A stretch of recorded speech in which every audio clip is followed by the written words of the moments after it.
সকল চাঁদাবাজের বিরুদ্ধে বাজারের মার্কেটের মানুষগুলো ঐক্যজোট হয়ে এই চাঁদাবাজির বিরুদ্ধে তারা হচ্ছে ধাবরানি দিছে, তাদেরকে ফিটানি দিছে, তাদেরকে এইটাই হচ্ছে সচেতনতা, এইটাই বাংলার মানুষের সচেতনতা, এটাই আমরা চেয়েছি, এই বাংলাদেশে আমরা চেয়েছি। আমরা বলেছি যে বাংলাদেশের মানুষ সচেতন।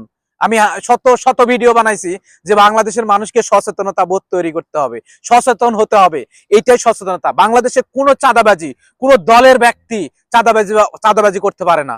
মানে এই ব্যক্তিদের যেই দলেরই হোক তাদেরকে ধাওয়া দিতেই হবে, কারণ কোনো ব্যক্তি যেন আমাদের এই মার্কেটে অথবা আমাদের এই সমাজে অথবা আমাদের এই রাষ্ট্রে কোথাও যেন চাঁদাবাজি করতে না পারে।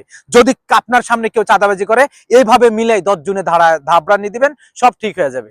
কোনো চাঁদাবাজি চলবে না বাংলাদেশে আজকের পর থেকে। আর এই ধাবরানির পর থেকে চাঁদাবাজিরা সাবধান হয়ে যাও ভাই। আপনারা যে দলেরই হন, যেভাবে চাঁদা তুলেন আপনারা, কিন্তু আপনাদের বিচার এই জনগণ এখন করবে, কারণ বাংলার জনগণ এখন সচেতন হয়ে গেছে।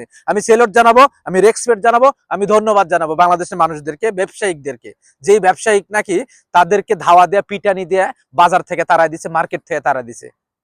আমি এই মানুষগুলোই চেয়েছিলাম, এই বাংলাদেশের মানুষগুলোই আজকে সচেতনতা বোধ তৈরি করছে। এটাই দরকার, প্রত্যেকটা মানুষ সচেতন হবেন প্লিজ।